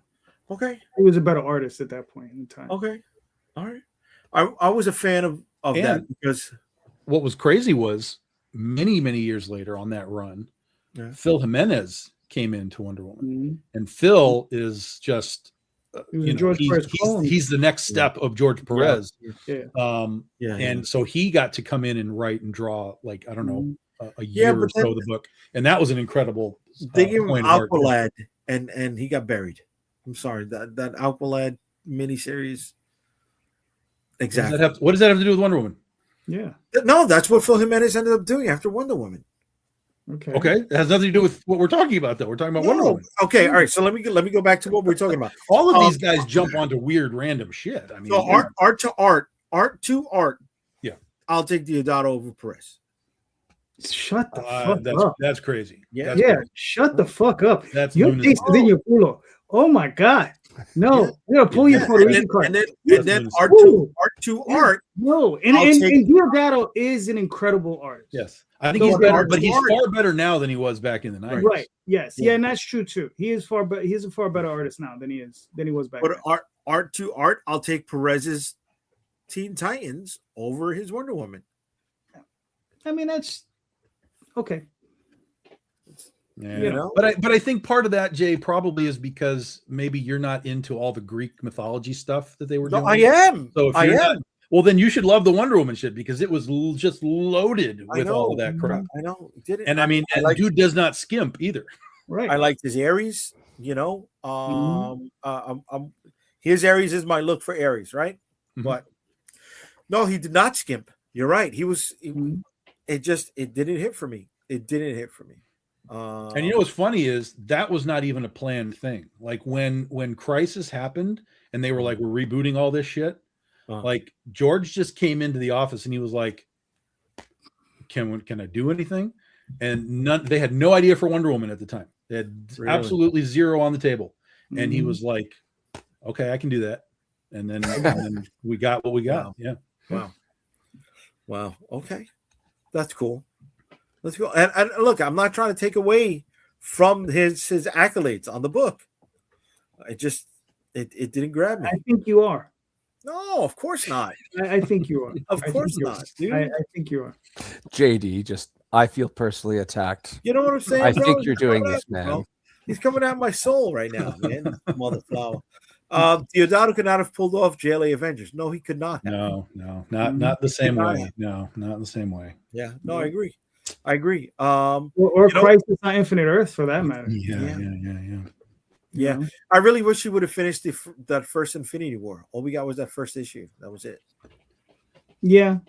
Excuse me, Infinity Gauntlet. I'm sorry. Yeah. It Gauntlet. was completely I will say, you know where George Perez did suck? I'm sorry. I got to say this. He did a real shitty She-Hulk. Yeah, no. I have no connection to that. People have talked about that. I have no. When he came back to the Avengers and Kurt Busiek was doing it. Yeah. It was not his best. Yeah, look, as far as She-Hulk's concerned, John Byrne She-Hulk I felt was peak at that. Yeah, okay. And John Byrne's Wonder Woman I think was shitty. Oh, yes, it was that was terrible. That was shitty, bro. Yeah, that was terrible. Super bad. They made me give up on John Byrne for a while. Yeah. That's not part of my John Byrne collection. Jay likes Babyhead Wonder Woman. No, come on. What was crazy though is during that John Byrne run, that's where all the Adam Hughes covers started coming on. So you're like, kind of got to get those Hughes covers. No, bro. I sent you a message. You didn't respond to me on that. What you call it? Yeah, no, the Adam Hughes covers were big, dude. Adam Hughes is money in the bank. Did George bring Crimson Plague to Dark Horse? Was that there or no? I don't know if it was. I don't think it was Dark Horse. I think it was Boom. Might have been. No, Boom wasn't there yet. Boom wasn't out yet. I don't know. This was during the Bravo. It might have been an indie. It might have been an indie thing, like his own imprint. I think maybe he did have his own imprint originally. Yes, it was Right. his own. Yeah, they only did like 2 issues of it there. Yeah. And Yeah. When I found out what the hook was, I was like, oh, yeah. George was an okay writer. Okay. He was a great artist. He's an okay writer. Just like with Continuity Comics. Great art, shit stories all across the board. You telling me Valeria the Man Bat wasn't a top seller for you? Excuse me, Valeria the She Bat. She-Bat, right? Like great art. Cyber Rad? Huh? Oh, Cyber Rad? No. Look, great art. Love the characters. Megalith. I almost said Megaton. Yeah. Megalith. Toy Boy. Armor. Shaman. I love all those characters. Nighthawk. I enjoy it. I listen. Love it. Great artwork. Fucking horrible stories. Horrible. Yeah, one lead writer, and I'm like, and I know he was Neil's like a great friend of Neil, and I'm sure he's a great guy, but fuck, he should have known his limitations because he couldn't write worth of dog shit. Oh man. Yeah. I forgot the guy's name. You know who I hope whose writing is not worth any dog shit? Oh God, Christ, I'm off. That's I'm off on it. You're on the one. You're back on the one transition. I'm back on the one transition, man. I suck tonight. Holy shit. Tom knocked me out of place with the whole fucking Rogue One being shitty. This is not a shitty right over here, folks. The Oswald Chronicles, if I was a few inches taller, The Adventures of a Magical Mouse in New York. Give us a heads up, kid. All right. So there's a story. This story, what's funny is this story lies in an area in Oswald's history where he's not really a sorcerer at this point, right? He's just a mouse who can talk. And his friend Ordith, who's a troll, is being pursued by an ogre. And Ordith and this ogre have had a war going on for several years. And it's never come to a conclusion. They're trying to kill each other.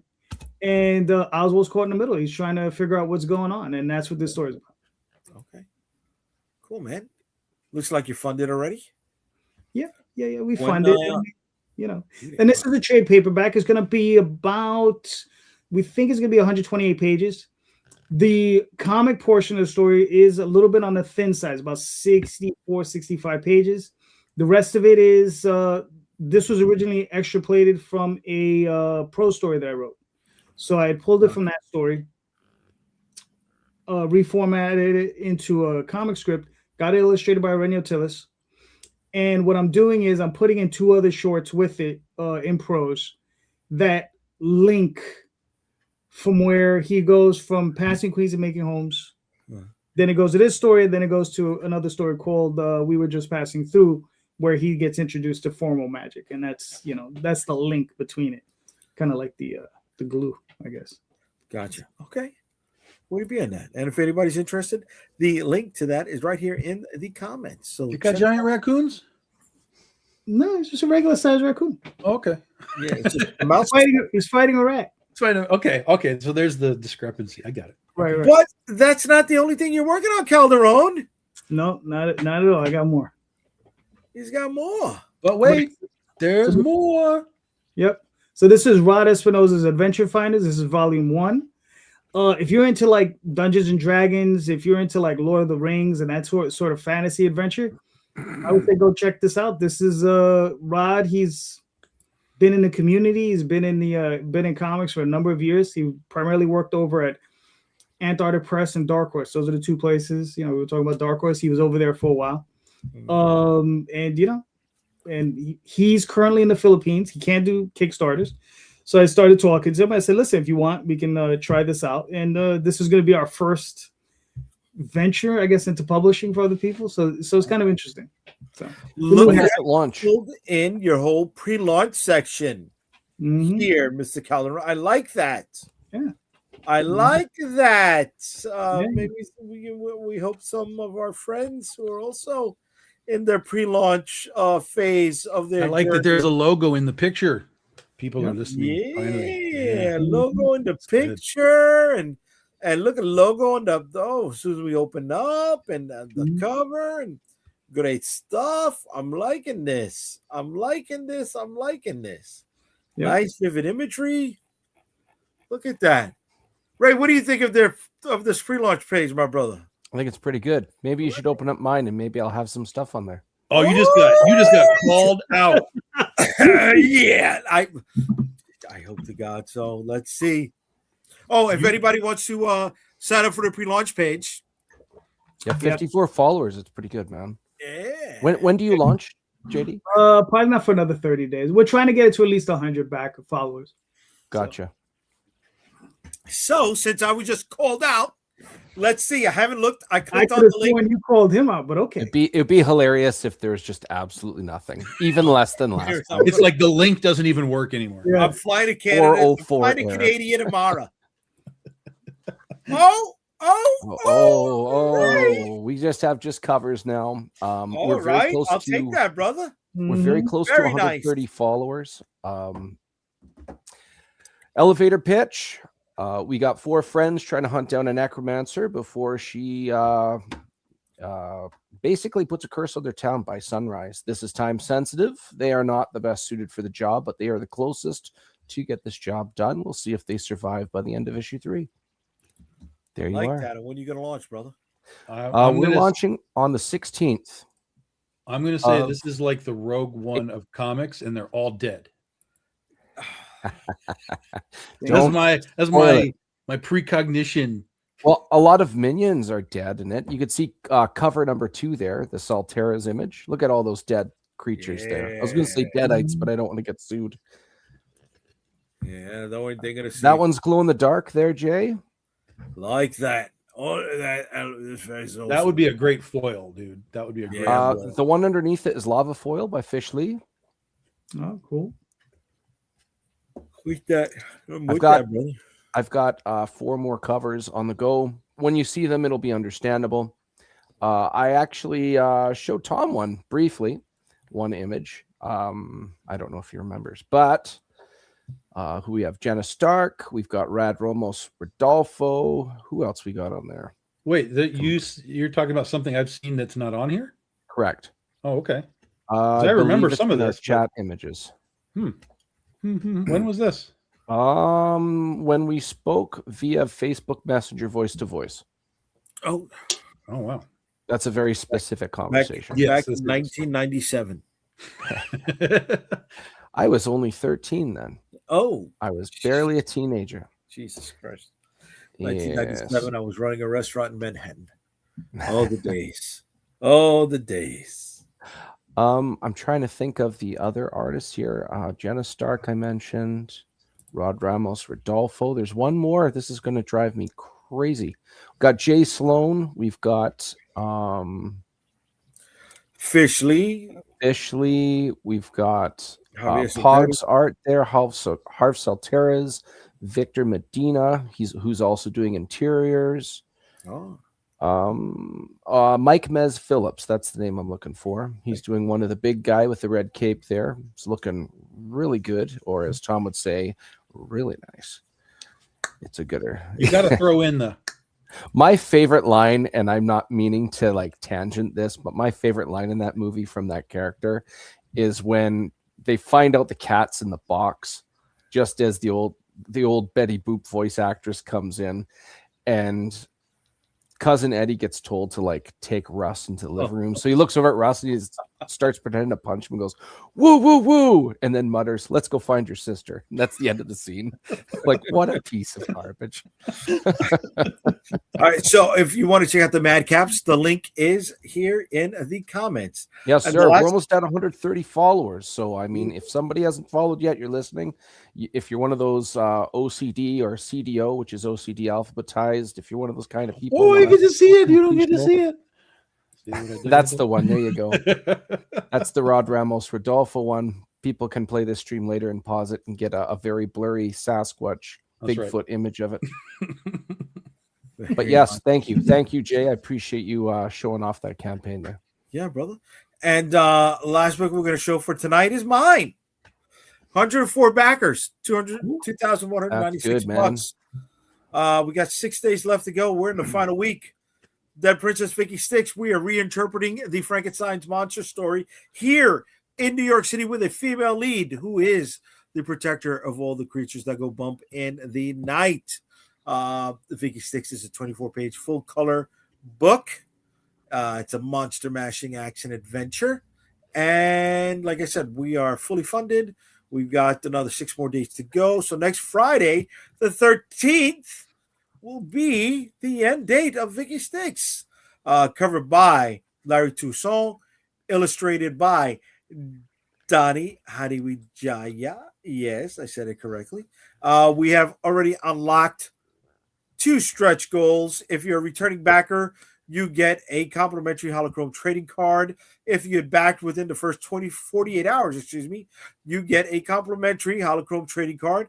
If you are neither, you can buy those for an extra $5 a pop there in the add-on. Our very first stretch goal was part of the Creator Collection trading card set.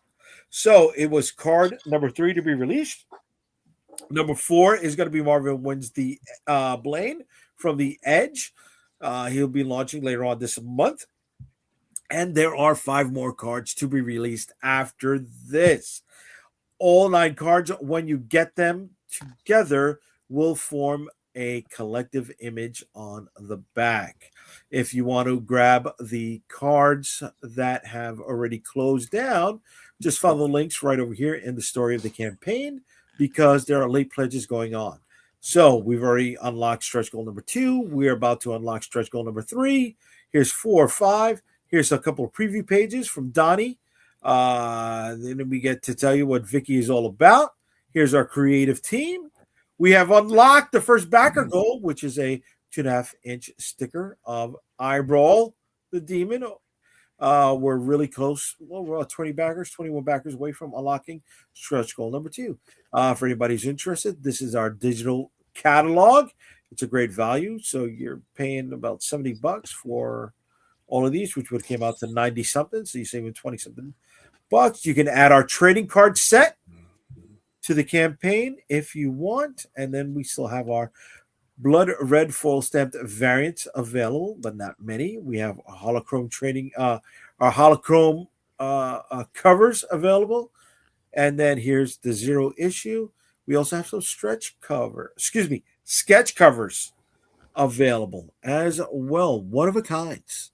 And then we get our t-shirts. So we got 6 more days to go. We are at 2196, 104 backers.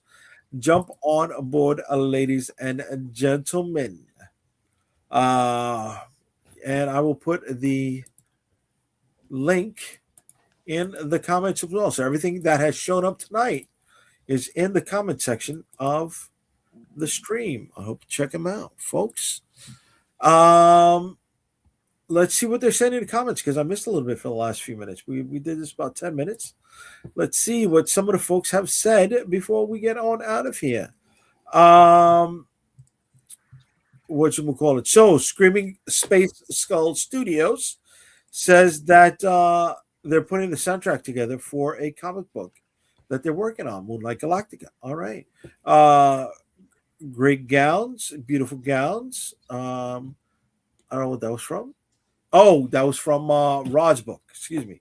Okay, and you know, he says it's not showing up on screen, dude. What's not showing up on screen? The comments. Let's see. How about that? There you are. Okay. Lorraine says, "Great gowns, beautiful gowns," and then Daphne comes back with, "I should have hired Todd's dog." Okay. Then we go into the comments. Excuse me. We go into the links. Green Lantern says, "So, are you going to renumber the trades to match continuity, Calderon?" Eventually. I think what's going to happen eventually is I'm just going to print them in a giant volumes. Yeah, you're gonna omnibus it up, of course. Yeah, omnibus. Doesn't Oswald also eat roaches, Calderon? Roach eggs. Roach eggs. I remember that when I was reading. It's cricket legs and roaches. Sure. Okay. He's a mouse. What do you want? One of the very first pages of Oswald that I read, he was talking about enjoying the meal that just passed, and those are some of the items mentioned. There we go. Ray's being called out, but he put him up. All right. Took a little chiding, but he got to it. Very nice, Ray. I just got to say that. Okay. Dankeschön. I'm glad. Daphne's saying that's because she put it together. She did. She did a really good job too. She did a great job. Daphne is my partner. There you go, buddy. So apparently Jay has been middle-aged since the 80s. No, middle-aged since the 90s, my dear. Middle-aged since the 90s. I'm not as old as Calderon. All right. I'm a 70s baby. Baby. Yes, but I was running a restaurant in Manhattan at the turn of the century. Jesus, I am. Wow. Fuck me, man. Holy shit. At work, when there any of the young folk that come by, if I say something, they're like, "How would you know that? Like, that's such a great idea." I always say, "Because I'm slightly older than the internet." And they look at me funny for a second. Yeah. It's because I live in a day and age where a bullet will explode a air tank. That's why I know these things. Yep. Over the summertime, over the summer, my nephew said I was older than the invention of the spoon. That hurt me, dude. That hurt. That was like, I love you. Well, that reminds me of the prequel. Obviously, he doesn't return. He doesn't return the sentiment. Well, No, apparently not. but Frank Miller's prequel to The Dark Knight Returns, The Dark Knight Strikes Again, he has that one good line. A lot of people don't like that one, don't get me wrong. But that one line he says, Bruce Wayne says, "I used to be sentimental back when I was old." I love that line so much. Okay, yeah. Listen, that worked for you, bro. You're not getting the Eddie on that one. You're not getting the Eddie on that one. All right, Now, granted, this is not you. It's a Frank Miller. We're not giving Frank Miller the Eddie. William, that would be awesome. That. So, Jay, you're not going to give him the exclusive on the final 2 cards tonight? Oh, you'd like me to? Yeah, it's up to you. It's your show, I guess. I mean, whatever. Yeah, that's full circle to Star Wars Ravage. You're like, oh, you'd like me to, don't you? Return of the Jedi. I will. I'll stop now. I will pull them up. So, yeah, Okay. So the cards are all done, guys. Over the course of these shows, we've shown them all to you at some point. Go back and watch the old shows if you want to see them. But we have the last 2. One is Jay's, one is mine. Mine will be coming in May for Goth Day, and I don't know when Jay's is coming. Mine will be coming later on in July. Okay. All right. So here we go. This is mine in July, and it's Betsy. Very nice. It is the Zombie of Liberty, the icon, the marquee character, the introductory lead to New York versus the World, the zombie epic set in New York City, written by Muad'Dib. And then Tom's, which is coming out in May. Here we go. Nice. Hey, here we go. I like that, Tom. Catnip, that is done by Todd Vertice. Very nice. Very sexy. Very I like. Look at this. All right. So we got May and we got July. Look at that. Card number 9 of 9. And then card number 7 of 9. Is there? Oh, no, you weren't supposed to see that. Saw nothing. Saw nothing. Man. Worst producer ever. That's a teaser for another episode. Here we go. Do not try to do magic to me. I was there when it was written. I think it was supposed to be Liam Neeson, not Sean Connery. Really? Yeah, it's Liam Neeson, that one. That was Aslan from Chronicles of Narnia. Yeah. I didn't watch Chronicles of Narnia.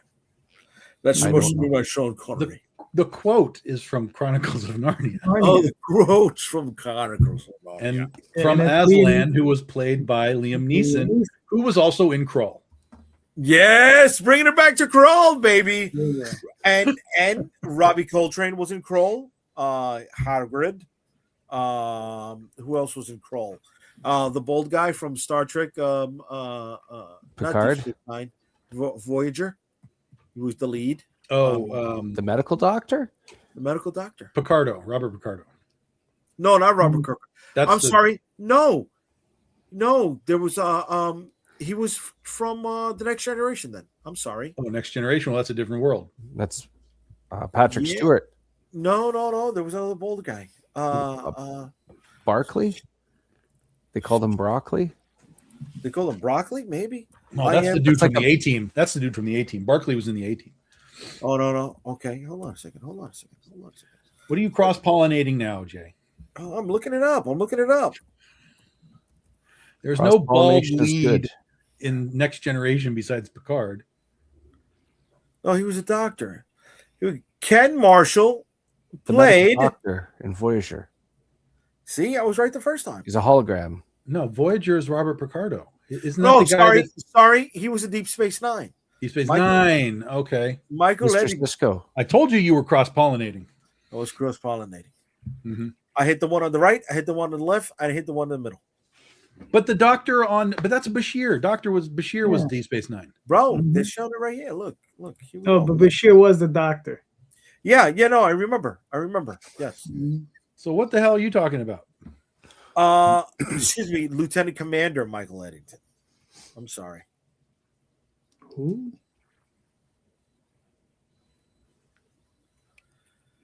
Yeah, you really are a bad producer, bro. I am a you bad could've just producer. had the fucking Listen, picture up for us. Listen, this is a spur of the moment. Click on the guy then.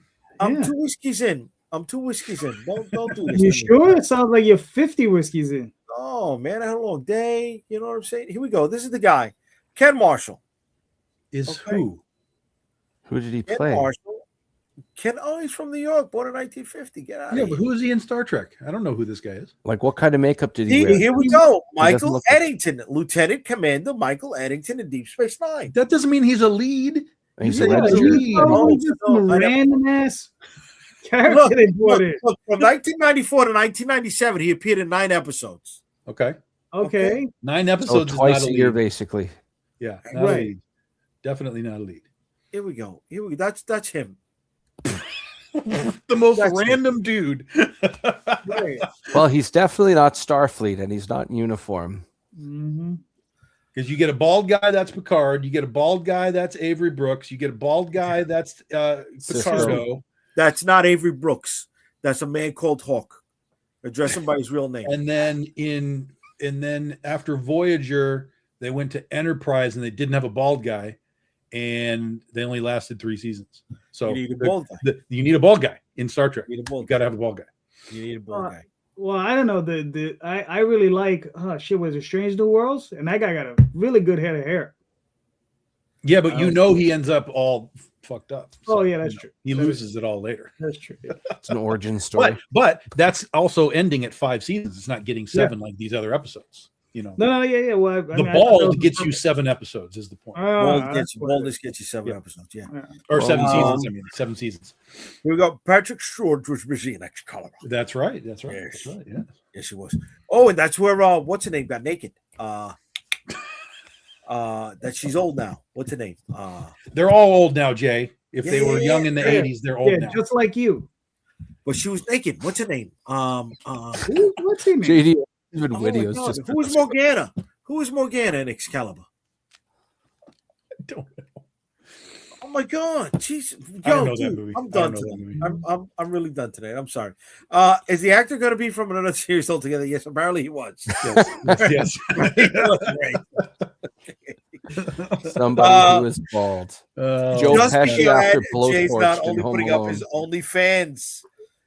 Daphne, if I had an OnlyFans, baby, I'd be making so much dough tonight. You know what I'm saying? I think he would rank as the poorest OnlyFans account in the. No, in the the poorest. entire- Listen, I guarantee you, the poorest OnlyFans person is making about 50 making better than about 50% of the people on Kickstarter.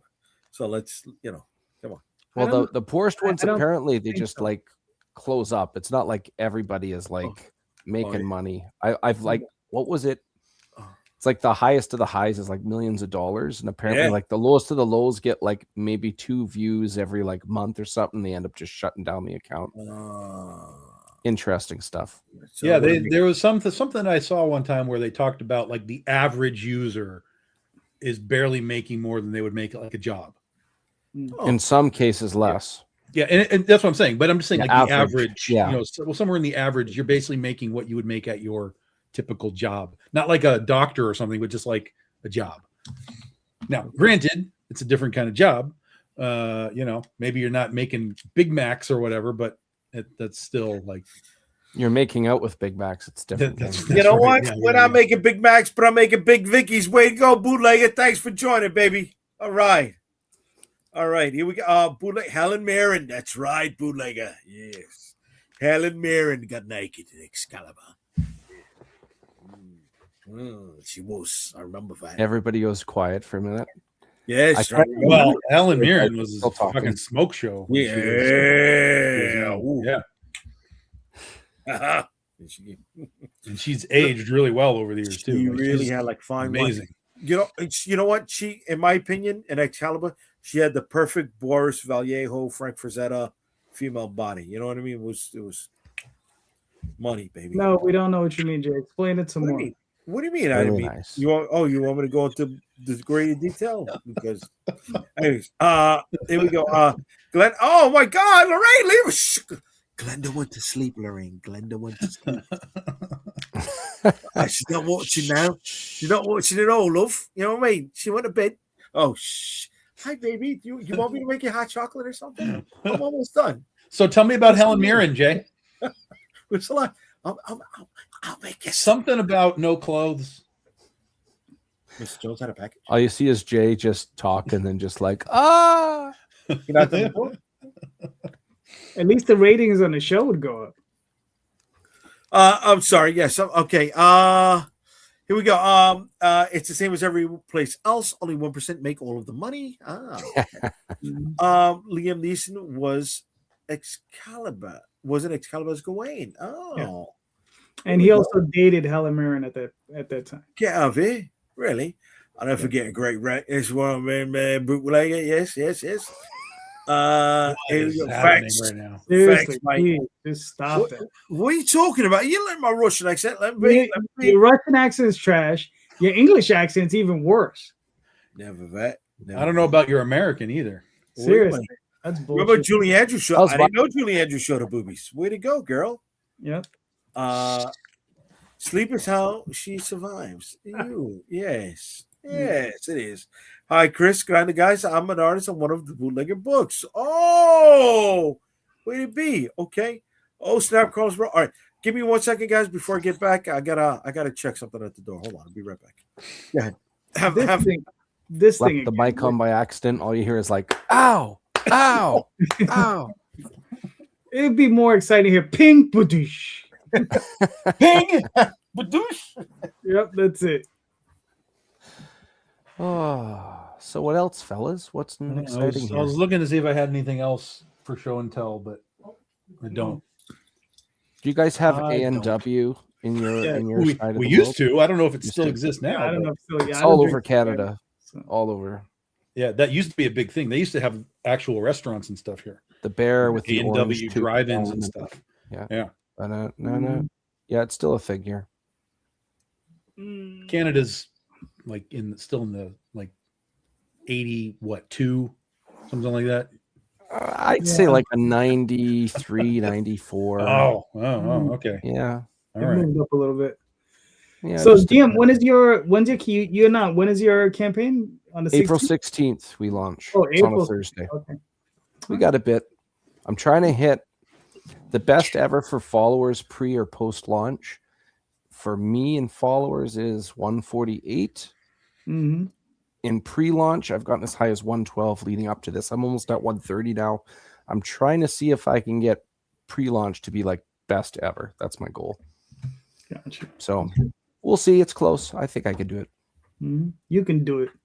You can do it. Exactly. Rob Schneider.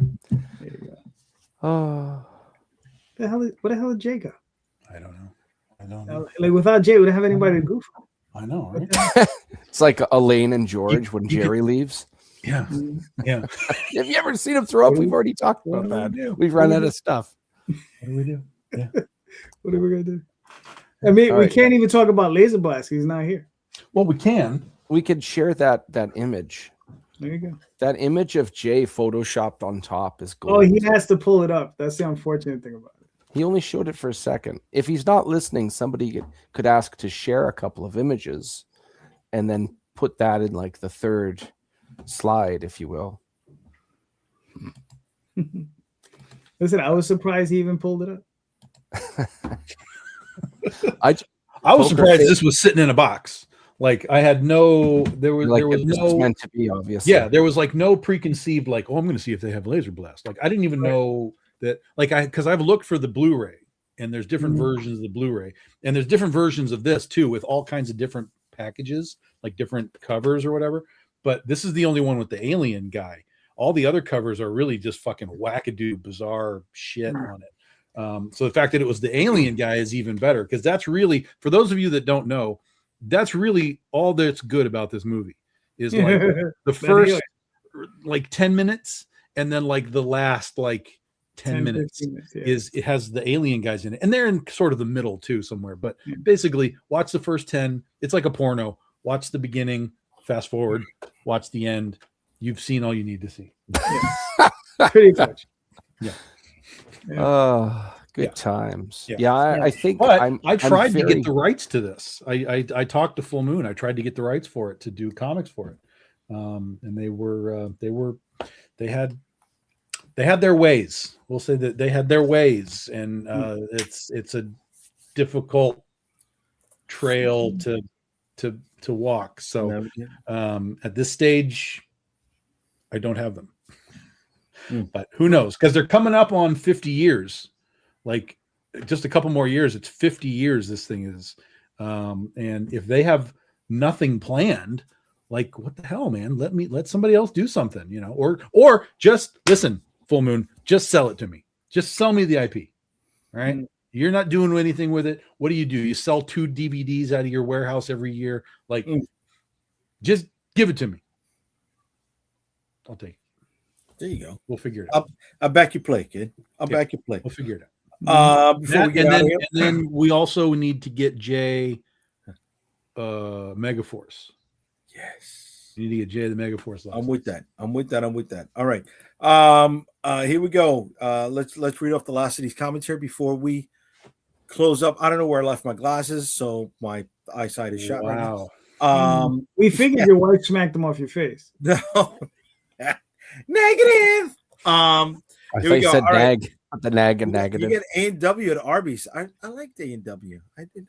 You know what I like?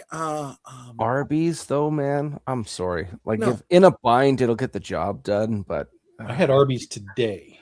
Remember when The Simpsons made fun of Lord of the Flies? The one guy's like, "I'm so hungry, I could eat at Arby's." It was like, "Whoa, that's pretty hungry."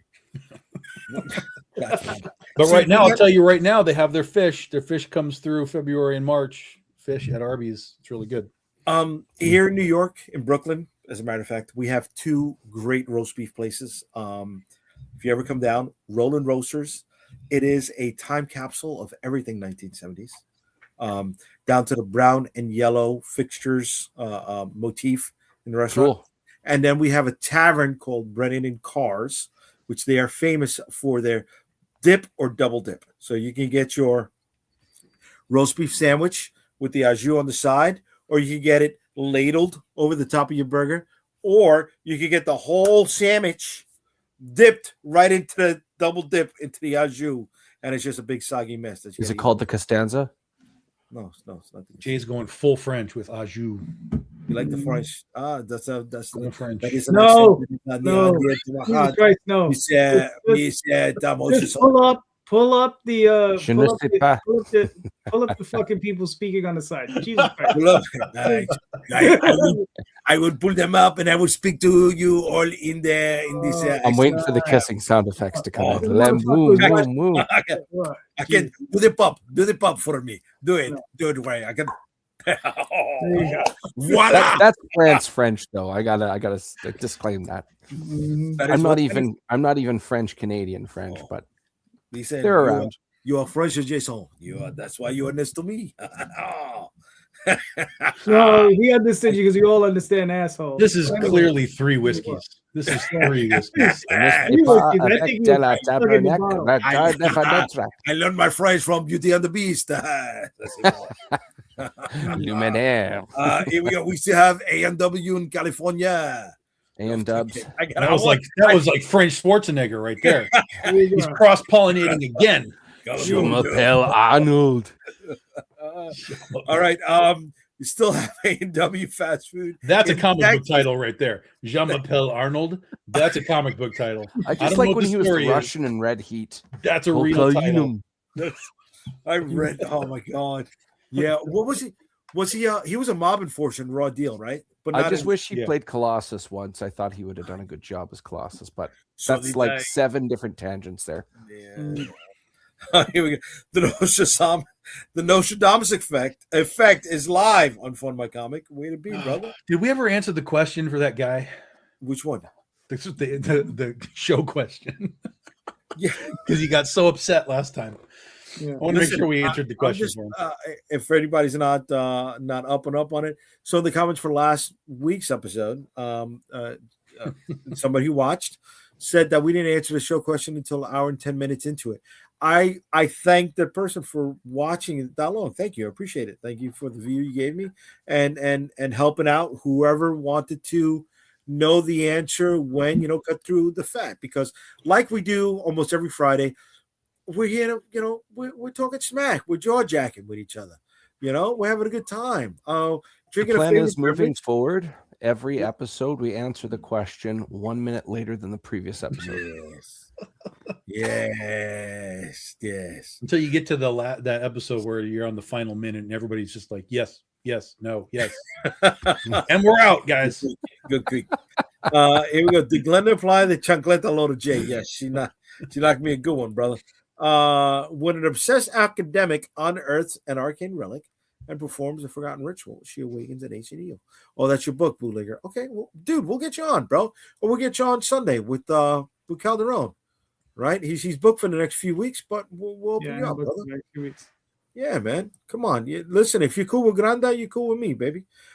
You should get the rights to Kroll. I guess that's what you were talking about, right? When I came in, Tom? No? Oh, okay. No worries, brother, man. How cool to run to you on here. Yeah, man. Search for the glaive. Yes. Mega Force. I haven't heard that in an age. Brother, Mega Force is the shit. That's the second most referenced movie in this show next to Laser Blast. Yes. I am an IBC guy. Way to be, baby. Every fast food joint has a fish sandwich during a Lent. Yep. That's right. Mm-hmm. That's right. McDonald's 2 for $7. But the Wendy's panko crusted, very nice and crispy. Good. It's good. Yeah, with a couple pickles. Panko's good. That's yeah, good. man. I didn't think I'd be down with it, but wow, way to go. Unsub. Come on, that's twice this year you went on sub. It's a double negative. It cancels out. She's trying to tell you she's back in. Oh, I love you, Daft. Come on, baby. You know that. Costanza. All right. Okay. And Bootlegger Entertainment, I'm friends with Jay for like 10 years now. He's one of the coolest guys in independent. Fuck yeah, bitches! Take that shit. Coolest guys in independent comic books. Fuck yeah, we going out on a high fucking note. Going out, and you know what? It was only answered an hour and 50 minutes into the show. We only go an hour and 30. I had to wait an hour and 50 to hear something nice. I'll take the motherfucking man, Grande. I fucking love him. And Grande's going to be doing the next New York versus the World book. So that's whenever you pay a person, they tend to say nice things about you. Well, fuck yeah, I'll take that shit. You see, I don't pay you nothing. That's why you don't say no fucking good shit about me. Had I throw a couple shekels your way, I'm sure I would have got a couple at least nice jabs thrown at me, if not bobs. No, 2 bits, 1 quid, and maybe a pound, or what? Mm-hmm. Yeah, we'll take that. Very cool. I backed this book today. There we go. Thank you, brother. Thank you. All these guys have comics. Yes, we do, bro. The links are in the comments. All right. Calderon has one going right now, and he's going to launch another one soon. Ray's going to be launching when? April 16th. April 16th. And Tom, when's your next book coming out? 3 weeks will be the next Oz book this month in there. But then if we were talking about the card ones with the trading cards, that'll be in May. Okay. There we go. Bootlegger, we get down every Friday night at 8 p.m. Eastern, brother. All right. The motorcycle with the wings. Damn right, it's the motorcycle with the wings. All right. And no chancleta power for Jay. No, sorry. What's a chancleta? It's Spanish for slipper. Mm-hmm. Slipper power. Yeah. I have no context to this. Yeah, for where they huck it across the room with devastating accuracy. Yeah. Sonic boom. Okay. Yeah. I'm in. So, in Australia, the Aborigines, right, the First Nation people over there have perfected the boomerang, right? That is their method of choice. In Spanish households, it's usually the elderly matriarch who the flip-flop is a dangerous tool. Send you straight to Jesus, that type of accuracy. Brother, you're making peace with your maker. You know what I'm saying, kid? Mm-hmm. You know, and the thing is, I know what you're saying. this is where the fuck is smart. Right? If you get the nice thick rubber ones that it's almost like, foamy, but it's not actual rubber, it's just that thick when it gets that in flip flop foam. It lays in, but it doesn't leave a mark. You know what I mean? it's almost force times mass type of deal. I'm gonna send Glenda a pair of Crocs so she can get some real mass behind it. We'll go full circle and do an Australian reference. Send them instead like a pair of rugby cleats. Here, use these instead. It's got the spikes. It defeats the purpose. But it'll get stuck in the ear, up in the nose. No, we don't want that. You don't want to leave a mark. Here we go. Here's my first book with Jay. But we've been talking good things about him for a while. Yes, brother, it is. Looks like you guys have a lot of fun. That's what we do, man. Listen, this is hard. Putting together comic books, it takes a while, right? And like I said, if you saw this at the top of the show, we're doing BarCon, but every Friday night, right? We're hanging out, we're shooting the shit. You want to be in fly on the wall, hang out with us. That's what we do, bro. That's what we do. And sometimes we share useful information with each other. Sometimes we just go off the rails and talk about Rogue One for like 45 minutes. Eddie Murphy's Delirious had mom with a shoe routine. Yeah, that's right. She has Crocs. Damn it, I gotta hide those fucking Crocs. The good chocolatas are those made out of leather. Yeah, they gotta snap to them. I know. I've been those are the ones that catch you on the bum, though. You know what I mean? You have to send the knockoff Crocs with the really hard plastic. Why is this all about beating me all of a sudden? We're gonna roll out of here. That's what we're gonna do. And then to finish this off for the night, I've subbed, so I'll be around. Way to be. I appreciate that. Thank you. Now, before we get out of here, Jay, I'm sorry. I left one cover out. Can I show that real quick? Of course you can. Here, put that on there. Shut up. Thank you. Thank you. Makes me happy. It makes me happy. Hashtag laser glass. I don't have my glasses, so I couldn't even see the image. That's why I zoomed in. You saw it was zoomed in. Yeah. Thanks, that was because you didn't have the glasses. That's why I did that. Thanks, bud. I appreciate you. I'm gonna kick your butt if I see you, kid. All right, I'm gonna show you the full power to flip flop. All right, bud. That's gonna cross borders, and all of a sudden, atmosphere burning up. It comes back out of order. Oh my god! I apologize. What did I do to deserve this, guys? What did I do? I'm a nice guy. I eat my vegetables. I help all ladies across the Don't worry, Jay. I'm going to find you a copy. Yeah. Now that I have mine, I'm going to find you a copy. A Megaforce, a VHS. I'm with that. Nice and crispy like that, kid. I'll put it next to Galactus. All right? I'll do that. Where Tom? One of his helmet pieces. Where can they find you, Tom? Ray's not getting a natural tonight, just so you know. No outro for Ray. I think I had the best one there. I'm just throwing it out there. I had mine already. DM Ray, Facebook, Raymond the DM, Instagram. Okay. All right, so you led. All right. And Madcap comes out April 16th. There you go. Tom, where can they find you, kid? BigDogInc.com. Go get books. Legend of Oz all year long. That's our gunfighter Dorothy Gale. Go get your Oz books. If you need the new stuff, we'll be doing Oz all year long, starting in 3 weeks for the next Oz issue. Way to be, brother. Calderon, talk to them, kid. All right. So this Sunday night, we'll be back with Indie Comics Explained with Mr. J, Mr. Tom, and a few other creators will come on. I heard Todd McFarlane's coming on. Who? Yeah, Todd McFarlane? That was a secret. Oh, sorry. No, man. Really? Crazy. But anyway, and we have, and you can check me out on Kickstarter with the Oswald Chronicles. So thank you very much. Way to be. And the links to that are in the comments. And then I am your host for the evening. I have been your host for the evening. Excuse me, JayDee Rosario from Unstoppable Comics. And here is where you can find all of my social media links.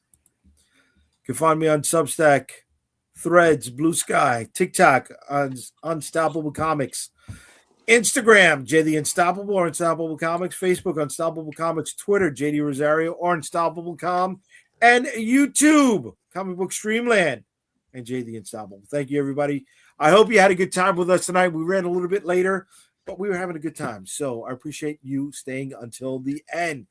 Don't forget to hit that like, subscribe, and share button, and let your friends know where to find us when you want to hang out. Good night, everybody. Good night.